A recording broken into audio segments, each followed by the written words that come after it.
Welcome to 360 Tamil. இன்னைக்கு இந்த வீடியோல கிரைம் பேட்ரோல்ல இருக்க ஒரு சூப்பரான எபிசோட் தான் நான் உங்களுக்காக கொண்டு வந்திருக்கேன். ஆக்சுவலா இந்த எபிசோட்ல ஏகப்பட்ட ட்விஸ்ட் அண்ட் டர்ன்ஸ் வச்சிருப்பாங்க. இவங்க பண்ணிருப்பாங்களா அவங்க பண்ணிருப்பாங்களா அப்படின்ற மாதிரி நம்மளை யோசிக்க வச்சிருப்பாங்க. எனக்கு தெரிஞ்சு இந்த கதையை ஒரு படமா மாத்தினா சூப்பரா இருக்கும். அதாவது இன்னும் கொஞ்சம் லென்த்தா மாத்தி ஒரு சூப்பர் படம் எடுக்கலாம். அந்த அளவுக்கு இந்த கதை சூப்பரா இருந்தது. அது என்னன்னு பாத்தீங்கன்னா, கண்ணு தெரியாத ஒரு பொண்ணு இருக்காங்க பாத்தீங்களா, குடும்பத்தோட கொல்லப்பட்டிருக்காங்க. சோ இந்த குடும்பத்தை யாரு சாவடிச்சான்ற மாதிரி ஒரு கேள்வி இருக்கு பாத்தீங்களா, போலீஸுங்க விசாரிக்க ஆரம்பிக்கிறாங்க. அப்ப ஏகப்பட்ட பேர் மேல சந்தேகம் வருது. இவங்களுமே ஒவ்வொருத்தரா கூப்பிட்டு விசாரிக்கிறாங்க. அவங்க சொல்றதெல்லாம் கேட்கும்போது இன்னும் நிறைய விஷயங்கள் வெளியே வருது. அதெல்லாம் என்னன்றத இந்த கதையை கேட்டு நீங்க தெரிஞ்சுக்கோங்க. கண்டிப்பா இந்த கதை உங்களுக்கு பிடிக்கும். ஏன்னா அவ்வளவு ட்விஸ்ட் அண்ட் டர்ன்ஸ் வச்சிருப்பாங்க. எக்ஸ்பிளனேஷனுக்குள்ள போறதுக்கு முன்னாடி வீடியோக்கு ஒரு லைக் போடுங்க. இந்த எக்ஸ்பிளனேஷன் பிடிச்சிருந்ததுன்னா ஐப்ன்ற ஆப்ஷனை கிளிக் பண்ணி சப்போர்ட் பண்ணுங்க. மேற்கொண்டு பேசி டைம் வேஸ்ட் பண்ணாம நம்ம நேரடியா எக்ஸ்பிளனேஷனுக்குள்ள போயிடலாம். எபிசோடு ஸ்டார்டிங் சீனே ஒரு பொண்ணை காட்டுறாங்க. இவங்களோட பேரு நிஷா. இப்ப இவங்களுமே யாரையோ மீட் பண்றதுக்காக பார்க்குக்கு நடந்து போயிட்டு இருக்காங்க. அதாவது குச்சை யூஸ் பண்ணி இவங்க நடந்து போயிட்டு இருக்காங்க. இப்ப பார்க்ல நிஷா வெயிட் பண்ணிட்டு இருக்கும் போது யாரோ இந்த இடத்துக்கு வந்துட்டு இருக்காங்க. நிஷாவும் யார் வருது அப்படின்ற மாதிரி திரும்பும் போது சட்டுன்னு பார்த்தா ராகவன்றவர் தான் வந்திருக்காரு. நான் தான் எப்படி கண்டுபிடிச்சன்ற மாதிரி ராகவ் கேட்கிறாரு. உன் சென்ட் ஸ்மெல்ல வச்சுதான்ற மாதிரி சொல்றாங்க. ராகவ் யாருன்னு பாத்தீங்கன்னா இந்த நிஷாவோட பாய் ஃப்ரெண்டு போல. இவங்க ரெண்டு பேருமே கொஞ்ச நேரம் ஜாலியா இந்த இடத்துல பேசிட்டு இருக்காங்க. இவங்க லவ் வீட்டுல இருக்கவங்க ஏத்துக்க மாட்டாங்க. ஏன்னா நிஷா பணக்கார பொண்ணு, ராகவ் சாதாரண ஆளா இருப்பாரு. அதனால தான் வீட்டுல பிரச்சனை ஏற்பட்டிருக்கு போல. இப்ப பேசிட்டு நிஷா வீட்டுக்கிட்ட வந்துட்டு இருக்கும் போது இந்த காலனில இருக்க ஒரு பையன் இவங்க ட்ரெஸ் பிடிச்சி இழுத்துட்டு இருக்கான். ஆக்சுவலா அந்த பையனை பொறுத்த வரைக்கும் மென்டலா பாதிக்கப்பட்ட பையனா இருப்பான். நிஷாக்கா எனக்கு சாக்லேட்னு கேட்கறான். இவங்க வாங்கிட்டு வந்திருப்பாங்க. இந்த பையனுக்கு சாக்லேட்லாம் தந்து விடுறாங்க. இந்த பையனுமே சாக்லேட்டை வாங்கணும்னு சந்தோஷமா இங்க இருந்து கிளம்பிடுறான். சின்ன பையன்ல அதெல்லாம் இவங்க பெருசா எடுத்துக்க மாட்டாங்க. இப்ப இவங்க கிட்ட பேசிட்டு இவங்களோட வீட்டுக்கு வந்துட்டு இருக்காங்க. இப்பதான் நிஷாவோட அப்பாவை காட்டுறாங்க. நிஷாவோட அப்பா பேரு மூர்த்தி அப்படின்றது. இவர்கிட்ட வாடகைக்கு இருக்க ஒரு நபரு இவர்கிட்ட பிரச்சனை பண்ணிட்டு இருக்காரு போல. இது விஷயமா பொண்ணு கிட்ட பேசுறாரு. ஏன்னா பொண்ணை பொறுத்த வரைக்கும் லாயரா இருப்பாங்க. நிஷா நீ தான் இதை ஹேண்டில் பண்ணும் அப்படின்ற மாதிரிலாம் சொல்லிட்டு இருக்காரு. நிஷா ராகவ சந்திச்சுட்டு வந்திருக்கிறது அப்பாக்கு தெரிய வருது. அந்த ராகவ் கிட்ட நீ பேசாதமா, அவன் நம்ம காசை மட்டும் தான் பாக்குறான். ஏற்கனவே உன் விஷயத்துல ஒரு தப்பு நடந்துருச்சு, இதுக்கப்புறம் அந்த தப்பு நடக்க கூடாதுன்ற மாதிரி சொல்லிட்டாரு. ஆனா இவங்களை பொறுத்த வரைக்கும் ராகவ் அப்படி இல்ல, ராகவ எனக்கு ரொம்ப பிடிச்சிருக்கு அப்படின்ற மாதிரிலாம் சொல்லிட்டாங்க. இப்ப அப்பா கிட்ட பேசிட்டு அவங்க ரூமுக்கு கிளம்பிடுறாங்க. ஆனா அப்பாவை பொறுத்த வரைக்கும் சுத்தமா அந்த ராகவ மேல நம்பிக்கையே கிடையாது. அந்த ராகவ் தப்பானவன் அப்படின்ற மாதிரிலாம் ஒய்ஃப் கிட்ட சொல்லிட்டு இருக்காரு. இப்ப காவியான்ற புது கேரக்டரை காட்டுறாங்க. இந்த காவியாவை பொறுத்த வரைக்கும் அருண்னு தெரிஞ்ச ஒரு பையன் கிட்ட பேசிட்டு இருக்காங்க போல. அப்படி பேசிட்டு இருக்கும் போதே அப்பா வந்துட்டு இருக்காரு. என் அப்பா வந்துட்டு இருக்காரு, நான் அப்புறமா உன்கிட்ட பேசுறேன்ற மாதிரி காலை கட் பண்றாங்க. இவங்க கிட்ட பேசினா அருண் யாருன்றது இப்போதைக்கு நமக்கு தெரியல. அப்படியே கட் பண்ணி நிஷாவோட காலனியை காட்டுறாங்க. இங்க ஷூ பாலிஷ் போடுறதுக்காக ஒருத்தர் வருவாரு. அவருமே யாராவது வந்தா பாலிஷ் போடலான்ற மாதிரி வாசல் கிட்ட உட்காந்து வெயிட் பண்ணிட்டு இருக்காரு. இப்ப வீட்டுல தனியா இருக்க நிஷாவை காட்டுறாங்க. நிஷாவை பாக்குறதுக்காக நிஷாவோட அக்கா வந்திருக்காங்க. இந்த அக்காக்கு கல்யாணம் எல்லாம் ஆயிடுச்சு போல. கூடிய சீக்கிரத்துல தங்கச்சிக்குமே கல்யாணம் ஆக போறது அக்காக்கு தெரியுது. ஏன்னா ராகவ தான் கட்டிப்பன்ற மாதிரி சம்மதம் வாங்கிட்டாங்க போல. என்னடி எப்படியோ பேரண்ட்ஸ் கிட்ட சம்மதம் வாங்கிட்ட போல. சரி எப்ப நீ ஸ்பாக்கு போய் ரெடி ஆக போற அப்படின்னு அக்கா கேட்கும்போது இன்னைக்கு தான் போக போறேன் அப்படின்ற மாதிரி தங்கச்சி நிஷாவும் சொல்லிட்டு இருக்காங்க. அப்பன்னு பார்த்து நிலாக்கு யார்கிட்ட இருந்தோ கால் வருது. நிலா என்ன சொல்றாங்கன்னா, எனக்காக ராகுல் வெயிட் பண்ணிட்டு இருக்கான், நான் கிளம்பணும்ன்ற மாதிரி சொல்றாங்க. ராகுல் ஹஸ்பண்டா என்னன்றது தெரியல. இப்ப வேகமா தங்கச்சி கிட்ட சொல்லிட்டு இங்க இருந்து கிளம்ப ஆரம்பிக்கிறாங்க. இப்ப நம்ம நிஷா இருக்காங்க பாத்தீங்களா, மேக்கப்லாம் பண்றதுக்காக ஒரு ஸ்பாக் வந்திருக்காங்க. ஸ்பால இருக்க பையன் இருக்கான் பாத்தீங்களா, இவங்களுக்காக மேக்கப்லாம் பண்ணிட்டு இருக்கான். அப்படி மேக்கப் பண்ணும்போது இவங்களை கொஞ்சம் குறுகுறுன்னு பார்த்துட்டு இருக்கான். இவங்களுக்கு பார்வை இல்லைன்னு தெரியுதுல, அதனால குறுகுறுன்னு பார்த்துட்டு இருக்கான். ஒரு ஸ்டேஜ்ல மேக்கப் எல்லாம் முடிச்சு இவங்களை அனுப்பி வச்சிடறான். இப்பதான் நமக்கு நிஷாவோட அம்மாவை காட்டுறாங்க. இவங்க நடந்து வந்துட்டு இருக்கும் போது ஒரு 3 பசங்க இவங்க கிட்ட கெலாட்டா பண்ண ஆரம்பிக்கிறாங்க. நீங்க பார்க்க செம்மையா இருக்கீங்க, இந்த வயசுல கூட நீங்க அழகா இருக்கீங்க அப்படின்ற மாதிரிலாம் ஃப்ளர்ட் பண்றாங்க. கொஞ்சம் தப்பு தப்பா பேசிட்டு இருக்காங்க. கோவப்பட்ட இவங்க இருக்காங்கல்ல, எனக்கு உங்க அம்மா வயசு இருக்கும், எனக்கு கல்யாண வயசுல பொண்ணுங்க இருக்காங்க அப்படின்ற மாதிரிலாம் சொல்றாங்க. ஓஹோ கல்யாண வயசுல பொண்ணுங்க எல்லாம் இருக்காங்களா, அப்ப அவங்களையும் கூட்டுவாங்க அப்படின்ற மாதிரி இந்த பசங்க தப்பா பேசுறாங்க. இல்ல கடுப்பான இந்த அம்மா இருக்காங்க பாத்தீங்களா, பலார்னு ஒரு பையனை அரைஞ்சிடுறாங்க. இந்த பையனுமே பதிலுக்கு உன்னை விட மாட்டேன் அப்படின்ற மாதிரி கோவமா பேசிட்டு இருக்கான். அதெல்லாம் கண்டுக்காம இந்த லேடி கிளம்ப ஆரம்பிக்கிறாங்க. நமக்கு நிஷான் ஒருத்தங்களை காமிச்சாங்கல்ல, இவங்க அப்பப்ப மோட்டிவேஷனல் ஸ்பீச் எல்லாம் கொடுப்பாங்க போல. அதுக்காக அப்பா தான் இவங்களுக்கு கேமரா செட்டப்லாம் பண்ணி தந்துட்டு இருக்காரு. ஓகேப்பா இதுக்கப்புறம் நான் பாத்துக்கிறேன்ற மாதிரி இவங்க ரெக்கார்ட் பண்ணிட்டு இருக்காங்க. இவங்க ரெக்கார்ட்லாம் பண்ணிட்டு இருக்கும் போது யாரோ கதவை தட்டுறாங்க. அப்பவும் யாரு என்னன்னு பாக்குறதுக்காக கதவை திறக்கிறாரு. அப்படி கதவை திறந்துட்டு யாரோ ஒருத்தர் வராங்க. யாருன்றது நமக்கு தெரியல. அப்படி வந்த நபர் இருக்கான் பாத்தீங்களா, அப்பாவை அட்டாக் பண்றான். அப்பாவை யாரோ அட்டாக் பண்றாங்கன்றது நிஷாக்கு தெரியுதுல, என்ன ஏதுன்னு பாக்குறதுக்காக போறாங்க. நிஷாக்கும் அட்டாக் நடக்குது போல. இப்ப அப்படியே கட் பண்ணி ஒருத்தன் இந்த இடத்துல இருக்க சேர்ல ஆடிக்கிட்டே வந்து சாக்லேட் சாப்பிட்டுட்டு இருக்கான். இவன் தான் கில்லர் போல. யாரு என்னன்றதை நமக்கு ரிவீல் பண்ணல. இப்ப காலையில சமயம் அவங்க இறந்து போயிருக்கிறது தெரிய வருது. நிஷாவோட தாத்தா நிஷாவை பாக்குறதுக்காக வீட்டுக்கு வந்திருப்பாரு. அவர் தான் போலீஸ்க்கு தகவல் கொடுத்திருக்காரு. இவர் தான் நிஷாவோட தாத்தாவா இருப்பாரு. இப்ப போலீஸுங்களும் என்னாச்சு ஏதாச்சுன்னு கேக்குறாங்க. நான் வரும்போது வீட்டுல இருக்க 3 பேருமே செத்து போயிருந்தாங்கன்ற மாதிரி சொல்றாரு. அதாவது நிஷாவோட அப்பா அம்மா 2 பேருமே செத்து போயிருக்காங்க. நிஷாவும் இறந்து போயிருக்காங்க. இத பத்தி தாத்தா அழுதுகிட்டே சொல்லிட்டு இருக்காரு. எவனோ ஒருத்தன் வீட்டுக்கு வந்து 3 பேரோட கதையும் முடிச்சிருக்கான். யாரா இருக்கும் அப்படின்ற மாதிரி யோசிக்கிறாங்க. நிஷாவோட கண்டிஷனை பார்க்கும்போது எல்லை மீறி நடந்திருக்கிறது உங்களுக்கு தெரிய வருது. அம்மா கிட்டயும் எல்லை மீறி நடந்திருக்கிறது உங்களுக்கு தெரிய வருது. அந்த இடத்துல ஒரு சாக்லேட் கவர் கிடைக்குது. வந்த கில்லர் தான் இந்த சாக்லேட்டை சாப்பிட்டு கவரை போட்டிருக்கான் போல அப்படின்ற மாதிரிலாம் யோசிக்க ஆரம்பிக்கிறாங்க. இந்த அளவுக்கு சைக்கோத்தனமா எவன் பண்ணிருப்பான். சோ இங்க இருக்கவங்க கிட்ட நம்ம விசாரிக்கணும் அப்படின்ற மாதிரி இன்ஸ்பெக்டருமே ஆளுங்க கிட்ட பேசிட்டு இருக்காரு. ஆக்சுவலா நிஷா கடைசியா வீடியோ மாதிரி எடுத்துட்டு இருந்தாங்க பாத்தீங்களா, அங்க ஸ்டாண்டோட கேமரா சாஞ்சு இருக்கிறத கவனிக்கிறாங்க. அவங்க கடைசியா ஏதோ வீடியோ மாதிரி எடுத்துட்டு இருந்திருக்காங்க போல. இப்ப போன் ஆஃப்ல இருக்கு. இதை ஆன் பண்ணி உள்ள இருக்க ஏதாவது வீடியோஸை பார்த்தா ஏதாவது கிடைக்கும் அப்படின்ற மாதிரி இவங்களுக்குள்ள பேசிட்டு இருக்காங்க. இதை தாண்டி இந்த இடத்துல மொத்தமா ஒரு 8-9 வீடு இருக்கு. ஒரே ஒரு வாட்ச்மேன் மட்டும் இருப்பாரு. அந்த வாட்ச்மேனுக்கு ஏதாவது தெரிஞ்சிருக்க வாய்ப்பு இருக்கு. அவர்கிட்ட பேசி பார்க்கலான்ற மாதிரி யோசிக்கிறாங்க. இவர் தான் இந்த இடத்தோட வாட்ச்மேனா இருப்பாரு. உனக்கு எந்த சவுண்டுமே கேட்கலையான்னு கேக்குறாரு. இல்ல சார், சவுண்ட் எதுவுமே கேட்கல சார். தாத்தா சொன்னதுக்கு அப்புறம் தான் எனக்கே ஷாக் ஆயிடுச்சு அப்படின்ற மாதிரிலாம் சொல்றாரு. ஆக்சுவலா மூர்த்தின்றவரும் அவரோட மிஸ்ஸஸும் தானே இறந்து போயிருக்காங்க. மூர்த்தி எங்க வேலை பார்க்கறாருன்னு கேட்கும் போது, சார் அவரை பொறுத்த வரைக்கும் ஒரு முக்கியமான பதவியில தான் இருக்காருன்ற மாதிரி செக்யூரிட்டி டீடைல் தராரு. இப்ப போலீஸுங்க இங்க இருந்து கிளம்புறாங்க. அப்ப மென்டலா பாதிக்கப்பட்ட பையன் இருக்கான்ல, போலீஸ பாக்குற மாதிரி ஓடி வந்துட்டு இருக்கான். ஆனா போலீஸ் அதுக்குள்ள கிளம்பிடுறாங்கல்ல. இவனுமே ஒரு பார்வை பார்த்துட்டு இருக்கான். நமக்கு நடுவுல காவியான்ற ஒரு பொண்ணு அருண் ஒருத்தங்க கிட்ட பேசின மாதிரி காமிச்சாங்கல்ல, இவன் தான் அந்த அருணா இருப்பான். இப்ப காவியா இருக்காங்கல்ல, எனக்கு அந்த காலேஜ்ல சீட்டே கிடைக்கல, ஆக்சுவலா அந்த காலேஜ்ல ஏமாத்திட்டு இருக்காங்க அப்படின்ற மாதிரிலாம் இந்த பொண்ணு புலம்புறாங்க. உனக்கு தெரிஞ்சவங்களா அந்த காலேஜ்ல இருக்காங்கல்ல, எனக்காக கொஞ்சம் பேசி பாக்குறியா அப்படின்ற மாதிரி கேக்குறாங்க. மேல் படிப்புக்காக கேக்குறாங்க போல. நீ கவலையே படாத, உனக்காக நான் பேசி பாக்குறேன். என் அப்பாக்கு தெரிஞ்சவங்க தான் அங்க முக்கியமான பதவியில இருக்காங்கன்ற மாதிரிலாம் சொல்றாரு. ரொம்ப நன்றின்ற மாதிரி இந்த பொண்ணு கட்டி பிடிக்கிறாங்க.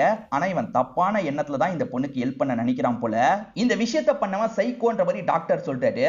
சாவடிச்சதுக்கு அப்புறமும் எல்லை மீறி நடந்திருக்கான்ற மாதிரி டாக்டர் சொல்றாரு. இதை கேட்கிற போலீஸுங்களுமே ஷாக் ஆயிடுறாங்க. இப்பதான் வந்து நிஷாவோட அக்கா நிலா இந்த இடத்துக்கு வந்துடுறாங்க. நிலாவோட ஹஸ்பண்ட் பேர் வந்து அசோக் போல. அசோக்கும் கூட வந்திருக்காரு. இப்ப தாத்தாவை கட்டி பிடிச்சி ஃபீல் பண்றாங்க. இந்த சமயம் போலீஸ் இருக்காரு பாத்தீங்களா, ஹஸ்பண்ட் அசோக் கிட்ட விசாரணை பண்றாரு. அதாவது உங்களோட மாமனாருக்கு எதிரிங்கன்னு யாராவது இருந்தாங்களா அப்படின்ற மாதிரிலாம் கேக்குறாரு. ஆமா சார், எதிரியா ஒருத்தர் இருந்தான் சார். அவன் பேரு விமல் சார். எப்ப பாரு மாமாக்கும் விமலுக்கும் சண்டை வந்துகிட்டே இருக்கும். அதாவது மாமா வாடகைக்கு விட்ட இடத்தை காலி பண்ண சொன்னாரு. ஆனா விமல் காலி பண்ண மாட்டேன்னு பிரச்சனை பண்ணான் அப்படின்ற மாதிரி சொல்லிட்டாரு. சரி ஆபீஸ்ல போய் விசாரிக்கலாம் அப்படின்ற மாதிரி இவங்களுமே வந்து அந்த மூர்த்தியோட ஆபீஸ்ல பேசுறதுக்காக வராங்க. ஆமா, மூர்த்தி சாருக்கு பிரச்சனை இருந்தது. அவரோட இடத்தை ஒருத்தன் காலி பண்ணாம தொல்லை பண்ணதுனால கொஞ்சம் டென்ஷன்ல இருந்தாரு. என்கிட்ட கூட சொல்லியிருக்காரு அப்படின்ற மாதிரி கூட வேலை பார்க்கறவங்க சொல்றாங்க. சோ அந்த இடத்துக்கு உடனே போனோன்ற மாதிரி இவங்க வராங்க. அந்த நபர் ஸ்டூடியோ மாதிரி ரன் பண்ணிட்டு இருக்காரு போல. இவர் பேர் தான் விமலா இருக்கும். நீ எதுக்காக காலி பண்ணல?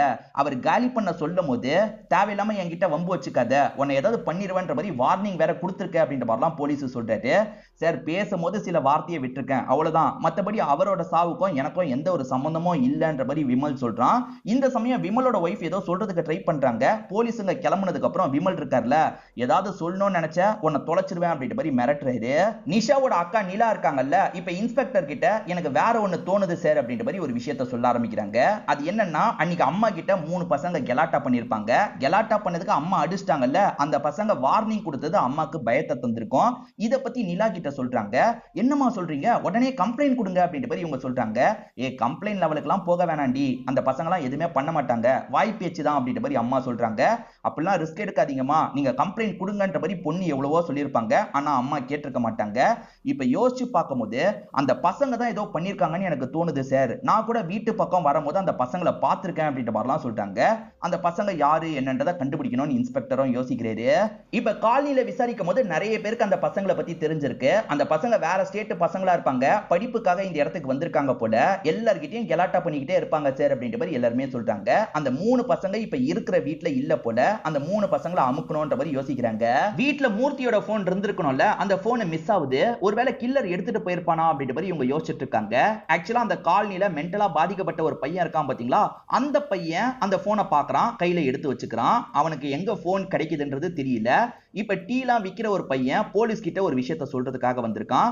எனக்கு ஒருத்த மேல சந்தேகம் இருக்குன்ற மாதிரி சொல்ல ஆரம்பிக்கிறான். அது என்னன்னா நிஷாவை பொறுத்த வரைக்கும் ஸ்பாக் வந்தாங்கல்ல, அங்க இருக்க நபர் கூட குறுகுறுன்னு பார்த்திருப்பான். அப்படி குறுகுறுன்னு பார்த்தத இந்த டீ தரதுக்காக வந்த பையன் கவனிச்சிருப்பான். அதே மாதிரி நிஷா கிளம்பி போனதுக்கு அப்புறம் அவனுமே பின்னாடியே போயிருப்பான். எனக்கு என்னமோ அவன் மேல கொஞ்சம் சந்தேகமா இருக்குன்ற மாதிரி இந்த டீ விக்கிற நபர் சொல்லிட்டாரு. சரி அவனை லாக் பண்ணி விசாரிச்சா என்னன்ற மாதிரி அவனோட கடைக்கு வந்துடுறாங்க. ஏண்டா கண்ணு தெரியாத பொண்ணு வந்தா அவளையே பார்த்துட்டு இருப்பியா, அவளை ஃபாலோ பண்ணி வீட்டுக்கு போனியாமே, நீ தான் இந்த விஷயத்த பண்ணியான்ற மாதிரிலாம் கேக்குறாங்க. சார் சத்தியமா நான் எதுவுமே பண்ணலன்ற மாதிரிலாம் இவன் சொல்லிட்டு இருக்கான். ஆக்சுவலா அம்மா பொண்ணு ரெண்டு பேர்கிட்டயும் யாரோ எல்லை மீறி நடந்திருக்காங்கல்ல, சாம்பிள் கிடைச்சிருக்கும் போல, இவனோட செமன் சாம்பிளையும் எடுக்கணும்ன்ற மாதிரி யோசிக்கிறாங்க. இவனை லாக் பண்ணி இங்க இருந்து இழுத்துட்டு போயிட்டு இருக்காங்க. உங்களுக்கு யார் மேல சந்தேகம் வந்தாலும் எங்க கிட்ட சொல்லுங்கன்ற மாதிரி இன்ஸ்பெக்டர் சொல்லியிருப்பாரு. அதனால நிலாவும் நிலாவோட ஹஸ்பண்டான அசோக்கும் இந்த இடத்துக்கு வந்திருக்காங்க. நிலா என்ன சொல்றாங்கன்னா, எனக்கு என்னமோ நிஷாவோட ஃபர்ஸ்ட் ஹஸ்பண்ட் இதை பண்ணிருக்க வாய்ப்பு இருக்குன்னு தோணுதுன்ற மாதிரி சொல்றாங்க. இது நிஷாக்கு கல்யாணம் ஆயிடுச்சா அப்படின்ற மாதிரி இன்ஸ்பெக்டர் ஷாக் ஆவறாரு. சரி ஃபர்ஸ்ட் ஹஸ்பண்ட் மேல ஏன் சந்தேகம்னு கேட்கும்போது அக்காவும் எக்ஸ்பிளைன் பண்றாங்க. நிஷாவும் லாயரா இருப்பாங்க, நிஷாவோட ஃபர்ஸ்ட் ஹஸ்பண்டான மோனிஷும் லாயரா இருப்பாரு. இவங்க ரெண்டு பேருக்குள்ள நிஷாக்கு தான் நிறைய கேஸ் வந்திருக்கும். இதனால மோனிஷ் கொஞ்சம் அப்செட் ஆவறாரு. அந்த கேஸை நீ எடுக்காத, நான் பாத்துக்கிறேன் அப்படின்ற மாதிரிலாம் சொல்றாரு. தொழில் ரீதியா சண்டை ஏற்படுதுல, அது போக போக பர்சனல் சண்டையாவும் மாற ஆரம்பிக்குது. இது எல்லாத்தையும் மாமனாரான மூர்த்தியும் கவனிக்கிறாரு. மாப்பிள்ளை இப்பெல்லாம் சண்டை போடாதீங்கன்ற மாதிரி சொல்லிட்டாரு. ஆனா மோனிஷ் தொடர்ச்சியா வந்து நிஷா கிட்ட சண்டை போட்டுக்கிட்டே இருக்காரு. இந்த மாதிரி சண்டையினால ரெண்டு பேருமே பிரியலான்ற லெவலுக்கு வந்திருப்பாங்க. அப்புறம் தான் ரெண்டு பேருமே பிரிஞ்சாங்க அப்படின்ற மாதிரிலாம் சொல்றாங்க. இதுக்கப்புறமும் நிஷா ஒரு தப்பான முடிவு எடுத்தா. ராகவன்னு ஒருத்தன் கூட பழகிட்டு இருந்தா. அந்த ராகவ் அவ்வளவு நல்லவன்லாம் கிடையாது, என் அப்பா பல வாட்டி எச்சரிக்கை பண்ணாரு. ஆனா நிஷாவை பொறுத்த வரைக்கும் பாய் ஃப்ரெண்ட் ராகவ ரொம்பவே நம்புனா. ஆனா இவ இறந்து போனதுக்கு கூட அவன் வரவே இல்ல சார், அவன் கூட இதை பண்ணிருக்க வாய்ப்பு இருக்குன்ற மாதிரிலாம் சொல்லிட்டு இருக்காங்க. சோ இப்பதான் போலீஸுங்களுக்கு சில விஷயங்கள் தெரியுது. இறந்து போன நிஷாவை பொறுத்த வரைக்கும் எக்ஸ் ஹஸ்பண்டா மோனிஷ்னு ஒருத்தர் இருக்காரு, அதே மாதிரி காதலனா ராகவன்னு ஒருத்தன் இருக்கான். சோ அவங்க ரெண்டு பேரும் இதுல சம்பந்தப்பட்டிருக்க வாய்ப்பு இருக்கான்ற மாதிரி பயங்கரமா யோசிக்கிறாங்க. அதே மாதிரி ராகவ மேலேயே இவங்களுக்கு சந்தேகம் இருக்குல்ல, அந்த ராகவ ரீச் பண்ணலான்ற மாதிரி ட்ரை பண்றாங்க. ராகவ பொறுத்த வரைக்கும் பேச்சுலரா ஒரு வீட்ல இருக்காரு பாத்தீங்களா, அந்த வீட்ல அவர் இல்லன்றது தெரிய வருது. எதனால இவ இறந்து போனதுக்கு அப்புறம் ராகவ் மிஸ் ஆகுறான், அப்ப ராகவ் தான் இந்த விஷயத்த பண்ணானா, ராகவ் எங்க இருந்தாலும் கண்டுபிடிங்க. அதே மாதிரி ஒரு 3 பசங்க அம்மாவை கெலாட்டா பண்ணாங்கல்ல, அந்த 3 பசங்களும் எங்க இருந்தாலும் கண்டுபிடிங்க அப்படின்ற மாதிரிலாம் சொல்லிட்டு இருக்காரு. இப்ப அப்படியே கட் பண்ணி நமக்கு காவியாவை காட்டுறாங்க. காவியாக்கு எப்படியாவது சீட்டு வாங்கி தரேன்னு அருண் சொன்னான் பாத்தீங்களா, நான் எப்படியாவது உனக்கு சீட்டு வாங்கி தந்துடுறேன், ஆனா நீ அதுக்கு சில அட்ஜஸ்ட்மெண்ட்லாம் பண்ணணும் அப்படின்ற மாதிரி கொஞ்சம் தப்பா பேசுறான். ஒரு ஸ்டேஜ்ல கட்டி பிடிச்சி எல்லை மீறி நடக்கிறதுக்கு ட்ரை பண்றான். கோவப்பட்ட இவங்க இருக்காங்கல்ல, நீ இப்படி பண்ணுவேன்னு நான் கொஞ்சம் கூட எதிர்பார்க்கல, நீ ரொம்ப மோசமானவன் அப்படின்ற மாதிரி தள்ளி விட்டுட்டு இங்க இருந்து கிளம்ப ஆரம்பிக்கிறாங்க. அவனுமே ஃபாலோ பண்ணி பின்னாடியே வந்துட்டு இருக்கான் போல. இப்ப காவியா வந்துட்டு இருக்கும் போது அண்ணன் அந்த வழியா வராரு. காவியாக்கு ஒரு அண்ணன் இருக்காரு போல, பேரு ராகுல் அப்படின்றது. அண்ணன் டாக்ஸில வரும்போது ஏறுன்ற மாதிரி தங்கச்சியை இங்க இருந்து கூட்டு போறாரு. அண்ணன் வந்துட்டார்ல, அதனால ஃபாலோ பண்ணிட்டு இருக்க இந்த அருணும் நின்றுறான். அங்க இருந்து திரும்பி போயிடுறான். போலீஸுங்களை பொறுத்த வரைக்கும் ராகவ தேடிட்டு இருந்தாங்க பாத்தீங்களா, ஒரு ஸ்டேஜ்ல ராகவ கண்டுபிடிச்சிடுறாங்க. நீ எதுக்காகடா அவளோட சாவு வீட்டுக்கு கூட வரல, நீ தப்பு பண்ணியா அப்படின்ற மாதிரிலாம் இன்ஸ்பெக்டர் மிரட்டுறாரு. இவன் என்ன சொல்றானா, அவளை இறந்த கண்டிஷன்ல பாக்குறதுல எனக்கு விருப்பம் இல்லை சார், நான் உடஞ்சு போயிடுவேன், அதுக்காக தான் அந்த இடத்துக்கு வரல அப்படின்ற மாதிரிலாம் சொல்லிட்டு இருக்கான். சோ இவனை சந்தேகப்படுற மாதிரி நிறைய கேள்வி கேட்கறாங்க. ஆனா இவனை பொறுத்த வரைக்கும் சத்தியமா எனக்கும் இதுக்கும் சம்பந்தமே கிடையாது. ஒருவேளை முன்னாள் கணவரான மோனிஷ் கூட பண்ணிருக்கலாம், ஏன்னா நாங்க ரெண்டு பேர் பழகிட்டு இருக்கிறது மோனிஷ்க்கு பிடிக்கல. இதை தாண்டி சந்தன் கூட பண்ணிருக்கலாம்ன்ற மாதிரி சொல்றான். சந்தன் யாரு, புது கேரக்டரா இருக்காரு அப்படின்ற மாதிரி இவங்க கேட்கும் போது இவனுமே ஒரு விஷயத்த சொல்ல ஆரம்பிக்கிறான். ஆக்சுவலா மோனிஷாக்கு கண்ணு எப்படி போயிருக்கோம்னா, ஒருத்தன் டாக்ஸில வந்து இடிச்சுதான் கண்ணு போயிருக்கும். அவன் மேல இவங்க கேஸ் போட்டு நஷ்ட ஈடெல்லாம் வாங்கிட்டு இருப்பாங்க.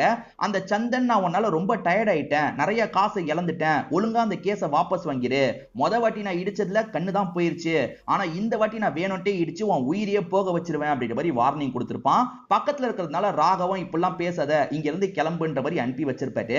சார் அன்னைக்கு சந்தன் ரொம்ப கோவமா பேசினா, அதனால அவன் கூட பண்ணிருக்க வாய்ப்பு இருக்குன்ற மாதிரி இந்த ராகவ சொல்றான். இப்ப சந்தனை லாக் பண்ணிடுறாங்க. நீ தான் இந்த விஷயத்த பண்ணியான்ற மாதிரிலாம் கேட்டுட்டு இருக்காங்க. அதே மாதிரி சாக்லேட் வேணுமான்ற மாதிரி நக்கல் பண்றாங்க. ஏன்னா கில்லர் சாக்லேட் சாப்பிடுவான்ல, அதனால தான் இப்படி நக்கல் பண்ணிட்டு இருக்காங்க. இவன் என்ன சொல்றான்னா, அந்த பொண்ணு மேல நான் கோவமா இருந்தது உண்மை, நான் தெரியாம இடிச்சு அந்த பொண்ணுக்கு கண்ணு போயிருச்சு, அதை வச்சு என்ன டார்ச்சர் பண்ணிக்கிட்டே இருந்தா, கேஸை வாபஸ் வாங்கலனா உன் கதையை முடிச்சிருவேன்னு வார்னிங் தான் கொடுத்தேன், மற்றபடி நானா எதுவுமே பண்ணலன்ற மாதிரி சொல்லிட்டு இருக்கான். நீ அந்த சமயம் எங்க இருந்தன்ற மாதிரி விசாரிக்கும் போது இவனுமே இங்கதான் இருந்தேன், வேணா செக் பண்ணிக்கோங்க அப்படின்ற மாதிரிலாம் சொல்றான். அப்ப இவன் இந்த விஷயத்த பண்ணல போலன்ற மாதிரி யோசிக்கிறாங்க. தேவைப்பட்டா திரும்பி கூப்பிடுவோம் கிளம்புன்ற மாதிரி அனுப்பி வச்சிடுறாங்க. இப்ப அடுத்ததான் மோனிஷை வர வச்சிடுறாங்க. அதாவது நிஷாவோட எக்ஸ் ஹஸ்பண்ட் இருக்காருல, அவரை வர வச்சிடுறாங்க. அவரை சந்தேகப்படுற மாதிரி கேள்வி எல்லாம் கேட்டுட்டு இருக்காங்க.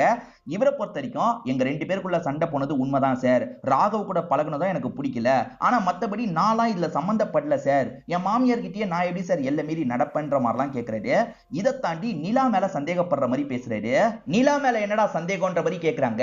சார் இப்ப சொத்தெல்லாம் யாருக்கு சார் போக போகுது, எல்லாமே அந்த நிலாக்கு தானே போக போகுது, அவ சொத்துக்காக கூட இப்படி பண்ணிருக்கலாம்ன்ற மாதிரி புதுசா ஒரு சந்தேகத்தை கிளப்பி விடுறான். இப்ப இந்த இடத்துக்கு ஒரு லேடி வந்திருக்காங்க. இவங்க யாருன்னு பாத்தீங்கன்னா விமலோட ஒய்ஃபா இருப்பாங்க. இவங்க பேரு தேவி அப்படின்றது. விமல் யாருன்றத புரிய வச்சிடுறேன். வாடகைக்கு இருந்து காசை தராம இருந்தான் பாத்தீங்களா, அவன் தான் விமலா இருப்பான். சரி என் புருஷன் ரொம்ப மோசமானவன், என்னையே தினமும் அடிச்சு டார்ச்சர் பண்ணிட்டு இருக்கான். ஏற்கனவே மூர்த்தி சார் வாடகை கேட்டு வரும்போது என் புருஷன் ரொம்ப மோசமா பேசியிருக்கான். என் புருஷனே கூட மூர்த்தி ஏதாவது பண்ணிருக்க வாய்ப்பு இருக்கு சார், இதை நான் சொல்லக்கூடாதுன்ற மாதிரி என்னைய மிரட்டி வச்சான். நிச்சயமா என் புருஷன் தான் பண்ணிருக்க வாய்ப்பு இருக்கு, அவனை லாக் பண்ணுங்க அப்படின்ற மாதிரிலாம் இந்த தேவி சொல்லிட்டு இருக்காங்க. ஒருவேளை அந்த விமல் கூட பண்ணிருப்பானா அப்படின்ற மாதிரி போலீஸுங்க யோசிக்கிறாங்க. தேவைப்பட்டா திரும்பி கூப்பிடுறோம், இப்ப கிளம்புங்கன்ற மாதிரி அனுப்பி வச்சிடுறாங்க. இப்ப விமலை வர வச்சு அடி அடின்னு அடிச்சிட்டு இருக்காங்க. நீ தான் இதை பண்ணிருக்க, உன் ஒய்ஃபு கூட உன் மேலதான் சந்தேகப்படுறா அப்படின்ற மாதிரிலாம் சொல்றாங்க. அதுக்கு இவர் என்ன சொல்றாருன்னா, சார் நான் என்னோட ஒய்ஃபை டார்ச்சர் பண்றது உண்மை, என்கிட்ட இருந்து தப்பிக்கிறதுக்கு காரணம் தேடிட்டு இருக்கா, அதனாலதான் இந்த கேஸ்ல என்ன சிக்க வைக்க பாக்குறா. நான் அவர் கூட சண்டை போட்டது உண்மைதான், ஆனா சாவடிக்கிற அளவுக்குலாம் அவருக்கும் எனக்கும் எந்த ஒரு பிரச்சனையும் இல்ல சார், தயவு செஞ்சு புரிஞ்சுக்கோங்க அப்படின்ற மாதிரிலாம் கேட்கிறான். ஆனா இவங்கள பொறுத்த வரைக்கும் இவனோட செமன் சாம்பிளை எடுத்து டெஸ்ட் பண்ணும் அப்படின்ற மாதிரிலாம் யோசிக்க ஆரம்பிக்கிறாங்க. ஆக்சுவலா அந்த பொண்ணோட போன்ல இருக்க வீடியோலாம் எடுத்துட்டாங்க போல. அந்த பொண்ணை பொறுத்த வரைக்கும் நிறைய மோட்டிவேஷனல் கோட்லாம் சொல்றாங்கல்ல, அந்த விஷயத்தெல்லாம் இன்ஸ்பெக்டர் உன்னிப்பா பார்த்துட்டு இருக்காரு. இப்படி இன்ஸ்பெக்டர் பார்த்துட்டு இருக்கும் போது என்னோட பையன் காணோன்ற மாதிரி ஒரு பெரியவர் இந்த இடத்துக்கு வந்திருக்காரு. பையன் பேர் என்னன்னு கேட்கும் போது ராகுல் அப்படின்ற மாதிரி பையனோட டீடைல் எல்லாத்தையும் சொல்லிட்டு இருக்காரு. ராகுலை பொறுத்த வரைக்கும் கல்யாணான ஒரு லேடி கூட பழக்கத்துல இருந்தான், அதாவது அடிக்கடி 2 பேர் போன்ல பேசிப்பாங்க, அந்த லேடி ஏதாவது பண்ணிருக்க வாய்ப்பு இருக்குன்ற மாதிரிலாம் சொல்றாரு. எந்த லேடின்னு விசாரிச்சா நிலான்றது தெரிய வருது. இப்ப நிலாவையும் ஹஸ்பண்டையும் பார்த்து பேசுறதுக்காக வராங்க. ராகுல் கூட நீங்க அடிக்கடி டச்ல இருந்திருக்கீங்களாமே, அந்த ராகுல் இப்ப மிஸ் ஆகுறாரு, உங்களுக்கு ஏதாவது தெரியுமான்ற மாதிரிலாம் இன்ஸ்பெக்டர் கேக்குறாரு. சார் அந்த மாதிரிலாம் எங்களுக்குள்ள எந்த ஒரு பழக்கமும் இல்லன்ற மாதிரி இவங்க சொல்றாங்க. ஹஸ்பண்ட் பக்கத்துல இருக்காருல, அதனால இந்த மாதிரி சொல்றாங்க. ஆனா ஏற்கனவே ராகுல் வந்துட்டான், நான் போக போறேன்ற மாதிரி தங்கச்சி கிட்ட இவங்க சொல்லியிருப்பாங்க. இவங்க ராகுல் கூட பழக்கத்துல இருக்காங்க போல. ஆனா இந்த இடத்துல ஹஸ்பண்ட் முன்னாடி எந்த பழக்கமும் இல்லன்ற மாதிரிலாம் சொல்றாங்க. இப்ப ராகுலோட போனை வச்சு கண்டுபிடிக்கலான்ற மாதிரி ட்ரை பண்ணிட்டு இருக்காங்க. போன் டவர் ரேஞ்ச் ஒரு பகுதியை காட்டுதுல, அந்த பகுதிக்கு போலான்ற மாதிரி இவங்களுமே அந்த பகுதிக்கு வந்துடுறாங்க. அங்க பார்த்தா பாடி பார்ட்ஸ் எல்லாம் கிடைக்குது. அதனால டாக் எல்லாம் வர வச்சு இன்னும் டீடைலா செக் பண்றாங்க. ஆக்சுவலா ராகுலோட பாடி பார்ட்ஸ் தான் இவங்களுக்கு கிடைச்சிட்டு இருக்கு போல. துண்டு துண்டா ஒவ்வொரு இடத்துல பாடி பார்ட்ஸை போட்டிருக்காங்க. இவங்களுக்கு ஒரு ஸ்டேஜ்ல வந்து எல்லா விஷயமும் கிடைச்சிருது. ராகுலை யாரோ சாவடிச்சு இந்த மாதிரி கட் பண்ணி போட்டிருக்காங்க அப்படின்றது இவங்களுக்கு புரிஞ்சிருது. யாரோட வேலையா இருக்கும் அப்படின்ற மாதிரி இவங்களுமே யோசிக்க ஆரம்பிக்கிறாங்க. ராகுலோட அப்பா கிட்ட இதை சொல்லலான்ற மாதிரி சொல்லிடுறாங்க. ராகுலோட தங்கச்சி யாருன்றது இப்பதான் நமக்கு தெரியுது. காவியா தான் தங்கச்சியா இருப்பாங்க. அண்ணனை கடைசியா நீ தானே பார்த்த, எப்ப பார்த்த அப்படின்ற மாதிரி இன்ஸ்பெக்டர் கேட்கும் போது இவங்களுமே நடந்த விஷயத்த சொல்றாங்க. அருண் கிட்ட இருந்து தப்பிச்சு வெளியே ஓடி வந்துட்டு இருக்கும் போது அண்ணன் எதர்ச்சியா அந்த வழியா வந்திருப்பாரு. கார்ல ஏறுன்ற மாதிரி அண்ணன் இருக்காரு பாத்தீங்களா, வீட்டுக்கிட்டே இவங்களை இறக்கி விட்டுருப்பாரு. இவங்க வீட்டுக்குள்ள போயிட்டு இருக்கும் போது அண்ணன் கார்ல வேற யாரோ ஏறி இருப்பாங்க. யாருன்றதை நான் பார்க்கல சார், வேற யாரோ ஏறி போனதை நான் கவனிச்சேன் அப்படின்ற மாதிரி இவங்க சொல்றாங்க.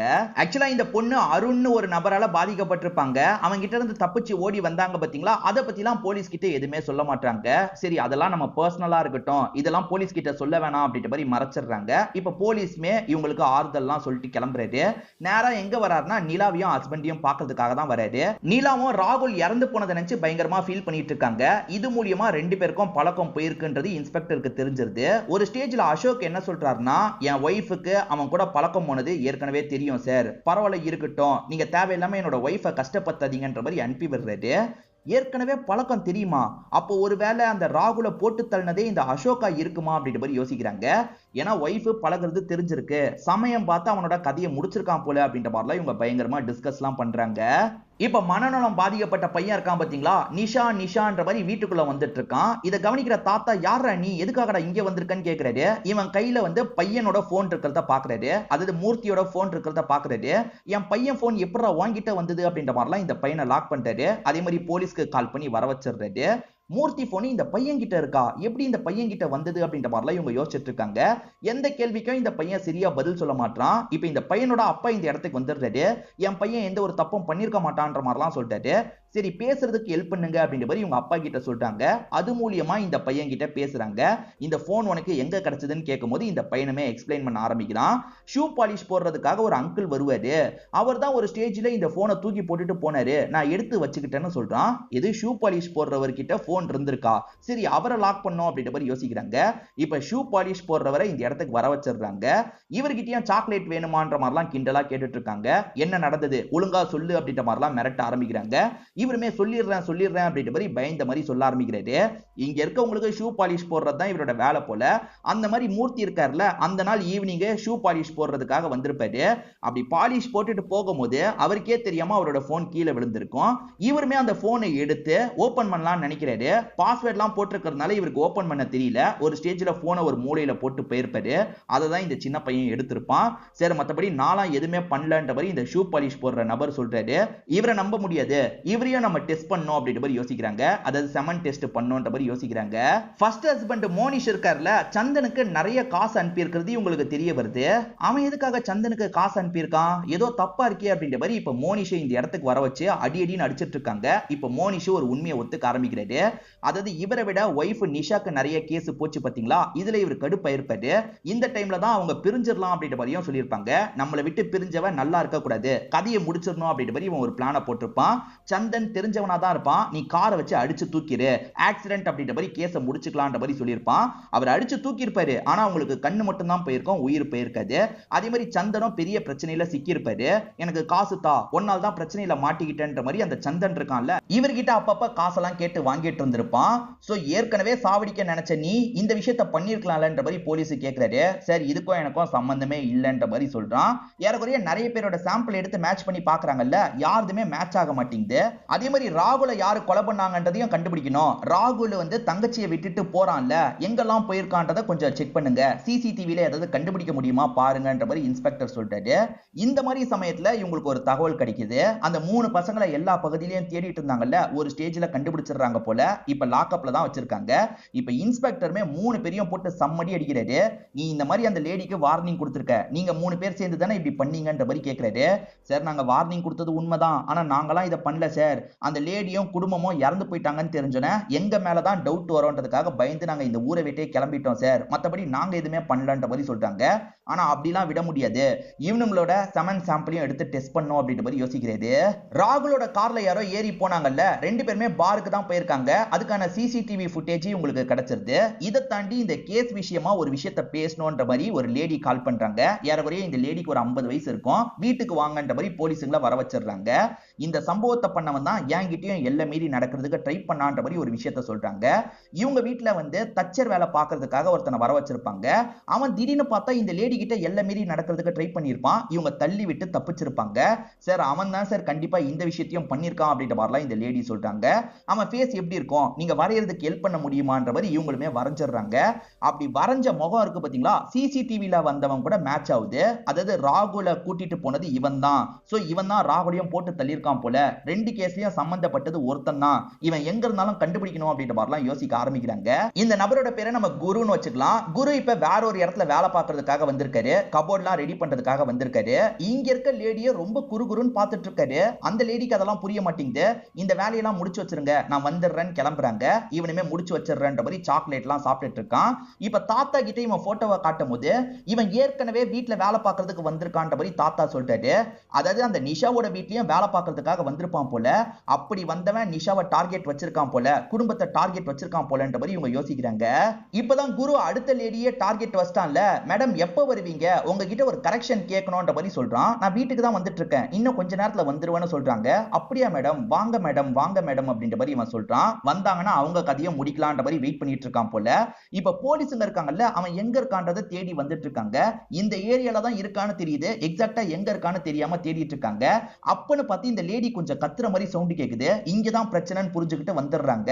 இவனுமே போலீஸை பார்த்தோன்னா தப்பிச்சு ஓடுறதுக்கு ட்ரை பண்றான். ஆனா போலீஸுங்க இருக்காங்கல்ல, குருவை லாக் பண்ணி இந்த இடத்துல புடிச்சிடுறாங்க. இப்ப குருவை போட்டு அடின்னு அடிக்கிறாங்க. ஒழுங்கு மரியாதையா உண்மையை சொல்லு, நீ தானே இந்த கொலையெல்லாம் பண்ணன்னு கேட்கும் போது ஆமா நான் தான் பண்ணன்ற மாதிரி இவனுமே ஒத்துக்க ஆரம்பிக்கிறான். அது என்னன்னா அவங்க வீட்டுல வேலை பார்க்கறதுக்காக சில மாசத்துக்கு முன்னாடி போயிருப்பான். அப்படி போனவன் நிஷாவை டார்கெட் வச்சிருவான். சோ இந்த வீட்டை பத்தி தெரிஞ்சுக்கணும்ன்ற மாதிரி எல்லா விஷயத்தையும் தெரிஞ்சுப்பான். தெரிஞ்சுக்கிட்டவன் அன்னைக்கு நைட்டு வீட்டுக்குள்ள வந்திருப்பான். அப்பா அம்மாவை சாவடிச்சிருப்பான். இந்த பொண்ணு கிட்ட எல்லா மீறி நடந்திருப்பான். அதே மாதிரி அம்மா கிட்டயும் எல்லா மீறி நடந்திருப்பான். இவன் தான் இந்த விஷயத்தை பண்ணான்றதை ஒத்துக்கிறான். அதே சமயம் நீ தான் ராகுலை சாவடிச்சிருக்க, ராகுலை ஏன்டா சாவடிச்சேன்னு கேட்கும்போது இவன் அதுக்கும் காரணத்தை சொல்றான். ராகுலும் இவனும் அடிக்கடி சேர்ந்து சரக்கடிப்பாங்க போல. ராகுல் வந்து நிலான்றவங்க கூட பழகிட்டு இருக்கான்ல, அதை பத்தி சொல்லியிருப்பான், போட்டோவை காமிச்சிருப்பான். இவன் நிலாவை பத்தி கொஞ்சம் தப்பு தப்பா கமெண்ட் அடிச்சதை கேட்டு அந்த ராகுல் டென்ஷன் ஆகி சண்டை போட்டிருப்பான். அந்த சண்டையில ராகுல் கதையை முடிச்சிட்டேன், பாடியை துண்டு துண்டா வெட்டி டிஸ்போஸ் பண்ணிடலாம், டிஸ்போஸ் பண்ணிட்டேன் அப்படின்ற மாதிரிலாம் சொல்லிட்டு இருக்கான். சைக்கோத்தனமா இவன் பேசிட்டு இருக்கான்ல, இதை கேட்கிற இன்ஸ்பெக்டருக்கு பயங்கர கோவம் வருது. இவனை இழுத்துட்டு போங்கன்ற மாதிரி ஆளுங்க கிட்ட சொல்றாரு. இதோடயே இந்த கதையை நமக்கு முடிக்கிறாங்க.